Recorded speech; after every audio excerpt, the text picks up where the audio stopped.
नहमदुहु व नुसल्ली अला रसूलिहिल करीम।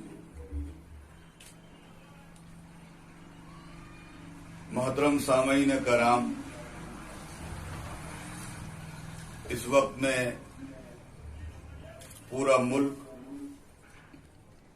कोविड-19 corona virus के जद में है और देश के धैर्य को सलाम है कि हर तरह का बलिदान देकर ये देश इस बीमारी का मुकाबला कर रहा है और इसमें सहयोग भी कर रहा है। हालांकि देश को इसके लिए बड़ी कुर्बानी देनी पड़ रही है। इस वक्त में खास तौर से स्वास्थ्य विभाग, जिसमें डॉक्टर्स हैं, नर्सेज हैं, वार्ड बॉय हैं और दीगर कर्मचारी। दूसरा महसूल विभाग, जिसमें कलेक्टर साहब हैं, एसडीएम साहब हैं, तहसीलदार साहब हैं और उनके सहयोगी हैं और कर्मचारी हैं। तीसरा पुलिस विभाग है, जिसमें जिले सतह पर डिस्ट्रिक्ट लेवल पे एसपी साहब हैं, एसडीपीओ साहब हैं, थानेदार साहब हैं और इनके पुलिस कर्मचारी है। नगर पालिका, इसके सीओ हैं और इनके कर्मचारी हैं। ये तमाम सरकार के आदेश का पालन करके पूरी मेहनत कर रही है, पूरी कोशिश कर रही है कि ये देश इस मुसीबत से निकल जाए। लेकिन ये सिर्फ इन विभागों की ही जिम्मेदारी नहीं है। एक अच्छा शहरी होने की वजह से हमारी भी चंद जिम्मेदारियां हैं जिनको हमको निभाना है। हमने क्या करना चाहिए, इसी बात के खुलासे के लिए मैं आपकी खिदमत में हाजिर हुआ हूं। इस वक्त में जनता दोहरी मार झेल रही है। एक तो घर में एक तो मुल्क में लॉकडाउन होने की वजह से सारे कारोबार बंद हैं, बेरोजगारी है, तो घरों में हालात हैं तंगी के, फक्र फाके के और बाहर लॉकडाउन होने की वजह से निकलना मुश्किल है। अब ये जनता क्या करे? घर में भूखे बच्चों की चीखों पुकार सुन नहीं सकते और बाहर लॉकडाउन का पालन करना पड़ता है। इस दरमियान में हम क्या रास्ता निकाल सकते हैं, ये बहुत सोचने की बात है। एक मर्तबा अगर कोई बाप अपने बच्चों की चीखों पुकार फाके की वजह से सुनेगा और वो उसको बर्दाश्त नहीं किया और बाहर निकल गया, तो उससे अपराध भी हो सकता है। वो चोर नहीं है, वो मजबूर है, लेकिन उसकी वो मजबूरी है। क्यों? घर में बच्चे भूखे और प्यासे हैं। ऐसी सूरत में हमारी और आपकी बहुत बड़ी जिम्मेदारी हो जाती है कि शासन और प्रशासन का इसमें मदद करें। उसमें हम क्या कर सकते हैं, इसी बात को लेकर मैं आपके पास हाजिर हुआ हूं। मोहतरम हजरात, इसके लिए बेहतर तरतीब यह हो सकती है कि हर गली में हमारे दो साथी घर घर की मुलाकात करें। जब कर्फ्यू खुले, सुबह 8 से 12 बजे तक उसका वक्त है, तो घर घर की मुलाकात करें सोशल डिस्टेंसिंग के साथ घर के अंदर के लोगों को बाहर बुलाएं, उनका भी सोशल डिस्टेंसिंग का ख्याल रखें। वो घर दो हाल में से एक हाल पे होगा, या तो वो साहिबे हैसियत होगा या वो गरीब होगा। दोनों को जाके हम एक बात कहें कि जो लोग अल्लाह पर भरोसा करते हैं, जो लोग अल्लाह पर भरोसा करते हैं, वो तंगी में घबराते नहीं। जो लोग अल्लाह पे भरोसा करते हैं, वो तंगी में घबराते नहीं और सहूलत में इतराते नहीं। इसी तरह जो लोग अल्लाह पे भरोसा करते हैं, वो बीमारी में घबराते नहीं और सेहत में इतराते नहीं। इस बात से जब आप मुलाकात करोगे, ये बात कहो, इससे उनके अंदर हिम्मत पैदा होगी, हिम्मत पैदा होगी। और ये जो कुछ भी है, ये बात कहो, ये अल्लाह की तरफ से, अल्लाह की तरफ से। लिहाजा हम अल्लाह की तरफ से ये आए हुए कहर से कैसे बच सकते हैं, इसके लिए उनको सबसे पहले अपने गुनाहों को याद करें, अपने पापों को याद करें और उन पापों और गुनाहों पर आंसू बहाएं और उस पर इस्तगफार पढ़ें, इस्तगफार पढ़ें।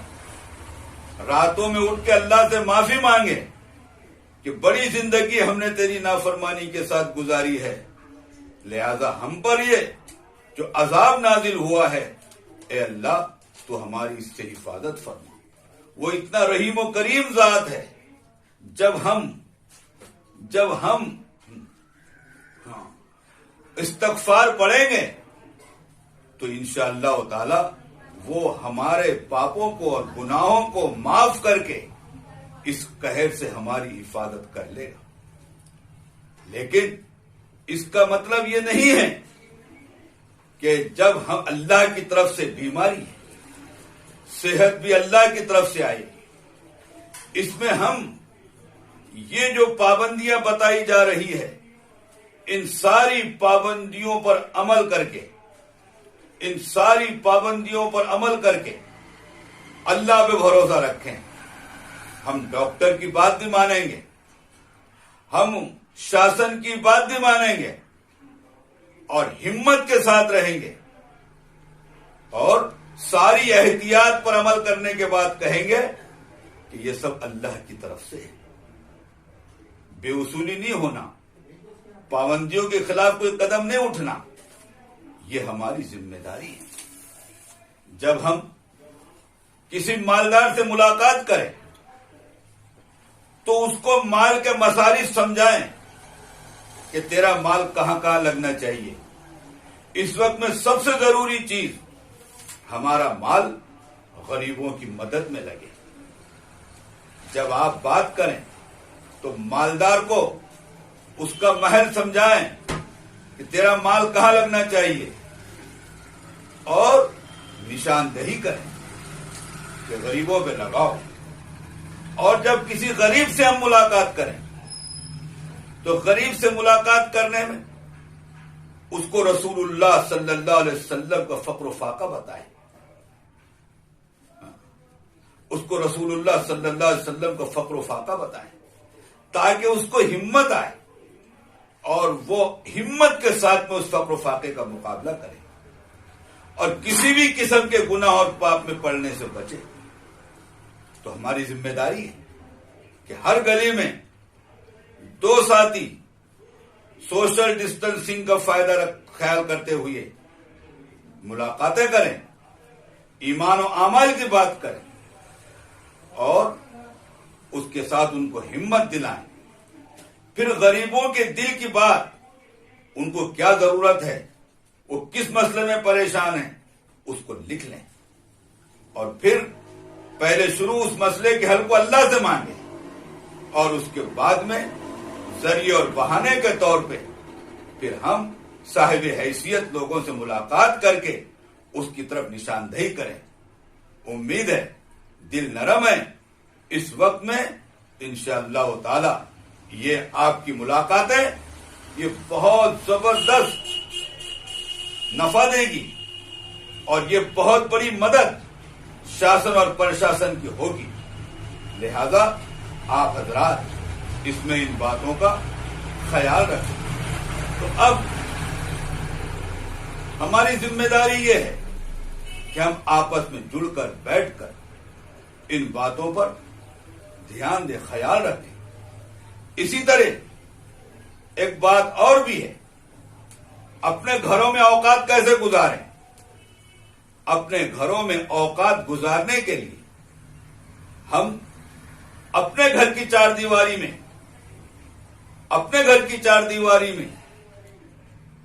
5 ٹائم کی نماز کا اہتمام کریں. کسی ایک نماز کے بعد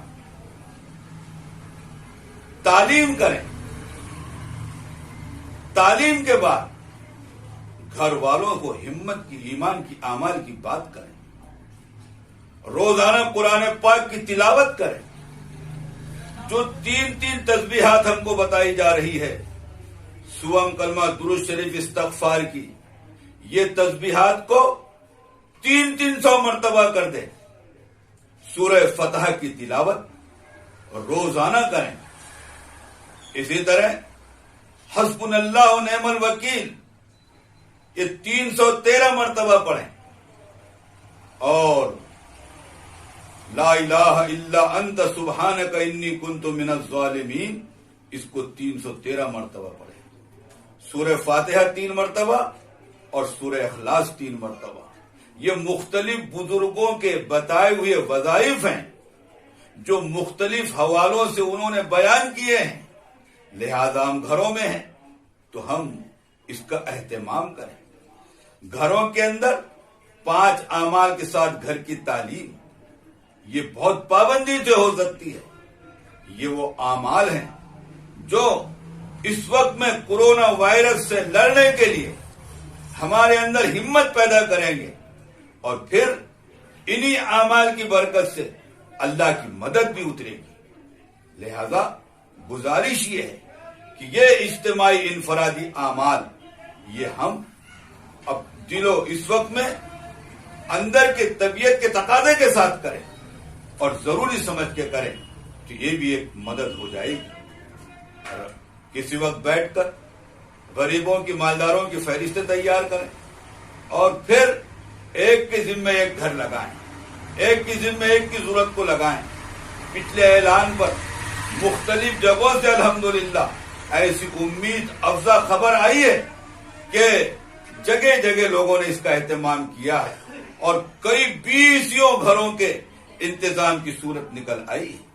اللہ تعالیٰ اس پر ہم کو استقامت کی دولت سے مالا مال فرمائے. اسی طرح اس وقت میں جمعیت علماء ہند نے بھی اعلان کیا ہے کہ وہ بھی غریبوں کی ضرورت کا خیال رکھیں. یہاں پر منگرول پیر شہر سے بھی اس کی اپیل جاری کی گئی ہے اور دوسرے واشنگ ضلع سے بھی اور مختلف مقامات سے بھی اس کی اپیل جاری کی گئی ہے اور الحمدللہ بڑی محنت ان ساتھیوں نے بھی کی ہے اور کر رہے ہیں. لہذا ان حضرات کی طرف سے ابھی بھی آپ کے پاس وہ اپیل موجود ہے اور یہ آپ سے گزارش کر رہے ہیں کہ آپ ان کے ہاتھ پر غریبوں کی اعانت کریں. اس میں ایک ترتیب تو یہ ہے کہ خود مالدار آدمی کسی غریب کو تلاش کر کے دے دے. دوسری ترتیب یہ ہے کہ آپ ہمارے پاس سے نام لیں اور آپ جا کے اس کی مدد کر دیں. اور تیسری ترتیب یہ ہے کہ آپ وہ مدد ہماری حوالے کر دیں، ہم اس مدد کو ان تک پہنچا دیں. یہ کام ہم سارے کے سارے مل کر کریں. اللہ تبارک و تعالی مجھے اور آپ کو ان باتوں پر عمل کرنے کی توفیق عطا فرمائیں. اسی طریقے سے ہمارے پڑوس میں اگر کوئی دوسرے سماج کا، دوسرے دھرم کا ماننے والا اگر بستا ہے اور رہتا ہے تو اس میں ان سے بھی بات کرنی ہے ان کو بھی ہمت دلانی ہے، ان کو بھی ترغیب دینی ہے اور ان کی ضرورتوں کو بھی پورا کرنا ہے. کیوں کہ ایک دیش واسی ہونے کی حیثیت سے وہ سب ہمارے بھائی ہیں. تو ایسے غریب جو دوسرے دھرم اور سماج کے ہیں اور ہمارے پڑوس میں رہتے ہیں تو ہماری ان کو مدد کرنا بے انتہا ضروری ہے. رسول اللہ صلی اللہ علیہ وسلم نے ارشاد فرمایا، خدا کی قسم وہ مسلمان نہیں، خدا کی قسم وہ مسلمان نہیں، خدا کی قسم وہ مسلمان نہیں. تو سامنے بیٹھنے والوں نے کہا، یا رسول اللہ کون مسلمان نہیں؟ تو آپ نے ارشاد فرمایا، وہ مسلمان نہیں جو خود پیٹ بھر کے کھائے اور اس کا پڑوسی بھوکا رہے، چاہے وہ پڑوسی کسی بھی سماج اور دھرم کا ہو. اس وقت میں ہم کو بلا تفریق مذہب و ملت ہر ایک کی خدمت کرنی ہے اور ہر ایک کو ہمت دلانی ہے اور ہر ایک کو مایوسی سے نکالنا ہے. اللہ تبارک و تعالی مجھے آپ کو ان باتوں پہ عمل کرنا آسان